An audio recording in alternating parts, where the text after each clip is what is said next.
मधुदानवदारण देववरं वरवारिचलोचन चक्रधरं धरणीधर धारण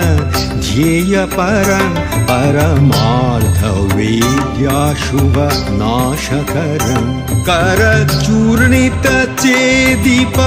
भूरिभगं भगभूषणकार्चित पादयुगं युगनायकनागर वेशरुचिं रुचिरांशुपीधानशरीरशुचिं शुचिचामरवायुनि शव्यतनुं तनुमध्यगदेहशु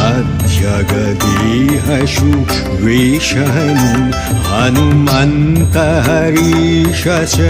हायरतं रतरङ्गप